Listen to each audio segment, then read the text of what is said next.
Hi there, my name is Nick Sarafa, and today I'm going to walk you through setting up ChatGPT to integrate the knowledge that we're going to be covering over the next couple days. I'm super excited to open this incredible tool up and show you all my tips and tricks to make sure that you get the most out of your AI.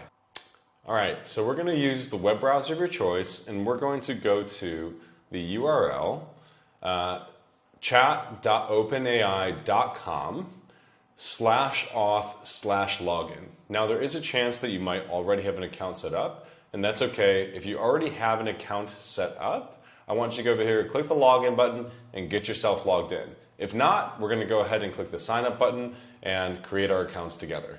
All right, now that I've added my password, which has to be at least 12 characters long, I'm going to go ahead and click continue. And then what's going to happen is that it'll ask me to save the password. This may or may not happen for you. I'll go ahead and click save. And then it'll ask me to actually navigate my email to confirm that the email is real. So you can open up your email app either on your phone or on your computer and just give that little verification button to click, and we'll make sure that your email is legitimate. Okay, so what I've went ahead and done is I've opened my email inside the same browser that I'm using to sign up for OpenAI. And I'm going to click the button that says verify email address. So then it's going to refer me back to OpenAI, and I'm going to give it a little bit of information about myself. So I'm going to say my name is Nicholas, my last name is Sarafa, my birthday. I'm going to give you guys my real birthday. So if you guys want to look up my astrology chart, please feel free to go ahead. And then I'm going to go ahead and click agree.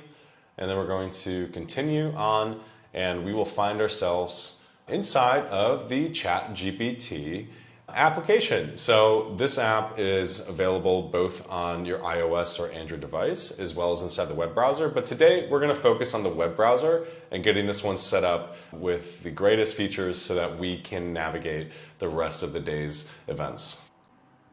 Okay, so what you can see here is it gives you a little overview of some of the things we can do. Ask questions, tells you not to share sensitive info. So if you have anything that shouldn't be given to the AI, we don't want to share that. And then make sure to check your facts. So the AI does do what we call hallucinate. So not everything it tells us should be taken to be 100% true. It'll fill in a lot of gaps for us. So I'm going to say, okay, let's go. And what you're going to see in front of you is the beginning of your user interface. So if we want to start a new chat, I can actually go ahead down here, say, hey, OpenAI, how are you? And you'll actually see that it will generate a response. Next, what we're going to do is we're going to navigate to the bottom left-hand corner of our screen, and I want you to click this upgrade button, and you're going to be met with this screen. So what it's explaining is that we're already on the free plan, so there's already a lot that we can do with ChatGPT, and this will be enough for now. But if you have not already clicked it, I want you to go ahead and click this button on the right that says sign up for waitlist. So depending on what country you're in, the time of day, depending on the demand for this specific tool, spots will become available in the future. So if you haven't clicked that button already, I want you to go ahead and do, and you will be notified via email when a spot has opened up for you. But for the time being, I just want you guys to click that button, get on the wait list, and we're going to proceed with setting up ChatGPT for the program. Next, I'm going to show you how to set up the settings of your ChatGPT instance to prepare ourselves for the day's events. So if I go in the bottom left-hand corner and I click on my name, you'll see a couple different options pop up. I want you to click into settings, and I'm going to quickly explain what each one of these things do. Theme, this is purely aesthetic. It just, do you prefer light? Do you prefer dark? I prefer dark. If you want to clear all the chats for any reasons, means just dump and make sure that none of these chats can be seen by anybody else, you can go ahead and click that button. And the second tab under data controls, you can actually toggle on and off whether or not you want your previous chat histories to be saved within ChatGPT. This gives us the ability to either allow us to go back to previous chats we've had in the past. So maybe I'll have one chat about my marketing, another one around business coaching, another one around an idea I have. I personally leave it on because I find it very useful to return to previous chats to reference for whatever reason, but you can go ahead and toggle that off. And if you want to learn more about all the different privacy settings and chat data controls, you can go ahead and click in that button to learn more. If you're someone who's curious about how this stuff operates under the hood, OpenAI is a bunch of really good information showing you the ins and outs of how it does what it does and how your data is being used. But let's return back to the previous page. Shared links, don't really need to worry about that now. That will only become relevant in the future. If you send a link to it, it'll just pop up in this little dashboard. Export data, for whatever reason, if you want to move off platform, like if you wanted to go to a different AI or if you wanted to back up information from chats, you go and click the export data button. And if you want to delete all of your information entirely, you always have that ability. Next, I'm going to show you how to set up your custom instructions to provide context to the AI. So if we navigate back down to the bottom left-hand corner, I'm going to click my name again, and I'm going to click custom instructions. There might be like a popover that comes up, but click through that, and then what you're going to see is this. So there's two text boxes here, and what it's going to do is going to ask for context. It's going to ask to understand more about where you might be based. What do you do for work? What are your hobbies and interests? What subjects can you talk about for hours? What are some goals that you have? Additionally, you can provide it with any other context that you feel is relevant for this AI to begin guiding us on our entrepreneurial journey. So inside of this box, I might put some specifics about my business. I might put some specifics about my business model, about my target audience. It's really anything that you feel is going to be contextually relevant for the AI to understand when you open up new chats. So the information that we put into this box will be carried from conversation to conversation. So in each one of the new chats that we open up, we don't need to remind it, hey, I'm actually an AI educator, I'm based in Lisbon, Portugal, I've got a lot of interest in spirituality, and these are the things I like to do, and these are my goals that I'm going after. So I'm going to go ahead and fill this up, some information about myself, and then I'll show you what the next part does too. Here's what I added to give the context to the AI about who I am and what I do. So I said, hi, I'm Nick, and I'm a heart-centered, spiritual-driven, utilitarian technologist aiming to teach AI to the masses via my education programs. I'm currently working on putting together a 2-day event teaching the world's spiritually driven entrepreneurs how to leverage AI to amplify their business and do so ethically and mindfully. I am based in Lisbon, Portugal. I enjoy comedy, outdoor activities, reading books, and learning about the latest and greatest frameworks around building businesses and startups, and also enjoy getting in touch with my spiritual side. I am aiming to bring this education to the masses so that they may be aware of what's coming in the cutting edge of business, entrepreneurship, and spiritual best practices. So you'll notice that I added in a bit about myself. I added in my name. I talked about my most present goals, which is this 2-day teaching event. Put a bit about where I'm based, a little bit about my interests, as well as what the motivation is behind me using ChatGPT. I encourage you to add information, whatever you feel like is most relevant to what you are working on at this point in time. And it might be the case that in a couple of weeks, once the event is over, I might change up this prompt a little bit. But feel free to update this based on your goals.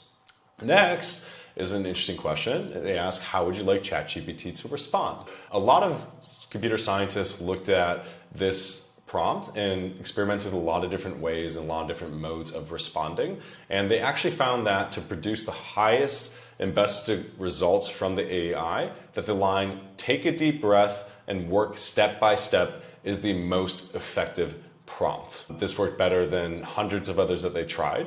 And I personally find it very interesting that in the same way that a human being would take a deep breath and respond step by step, so does the AI. Now, why this is the case, we don't really know, but AI, at the end of the day, is trained on human information. So it might be the case that in all the instances of the character in the books or the transcripts that it is trained upon, when they decided to take a breath and really move more slowly, that the responses were actually of a higher quality. I'm going to go ahead and click save, and before I do that, I actually want to click and make sure it's enabled for new chats so that this prompt is given to every new chat.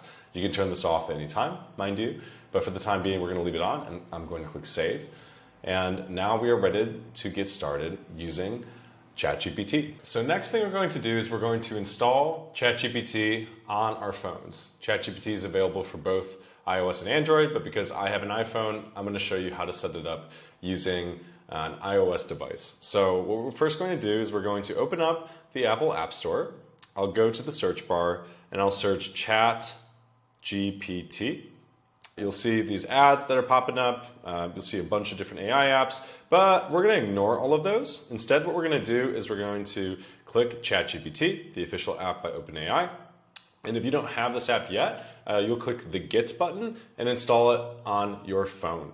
From there, what we want you to do is log in using the same exact email that you had used previously to sign up for the web app. It's going to give you the option to sign up with Google, sign up with Apple, do all these other things, but what we want to do is log in using the same email that you had set up the web version of ChatGPT with, and that way we can track all the same chats across all of our different devices. All right, now that we're logged into ChatGPT on your phones, I'll give you a little tour and show some differences between the web version and the iOS version. So first, you'll see that we can click the message bar in the bottom of the chat and say, hey chat, send a message, and you'll get a response just like you would expect from the web version. What you can also do is click these two little bars in the top left-hand corner to open up the menu. And what you're going to see are all the previous chats that we've had with the GPT. If you have a lot of chats, it might be useful for you to search these things to find a specific chat that you've had in the past. And you can also click this new chat button to initiate a new one. As you'd expect, the bottom left-hand corner, we're again going to click our name, and you'll see it open up to the settings just like it did in the web app, but because it's either iOS or Android and mobile has more nuances, you will see that there are actually more system settings that we don't need to touch because we're already set up. So I'll exit out of that, go back to my chat, and you can also click the button in the top right-hand corner to activate a new chat. So you can say, hello, click send. And at any point, if you are sending a message, say, hello, can I get a summary of the diary of a CEO book? Okay, click send. You actually notice that the button to send the message turns into a little pause button. So if we ever want to stop the chat from continuing its thought, we can actually click that button to just stop it right in its tracks. So that's a little overview of getting ChatGPT set up on your iOS devices as well as your web browser. And if you feel called to it, you can also apply the same methods to your iPad too. There's an app that called ChatGPT, also made by OpenAI, available in the iPad App Store, and you can install it on your tablets as well. Thank you so much for going through this process with me, and I'm really looking forward to teaching you all the intricacies of integrating AI into your business.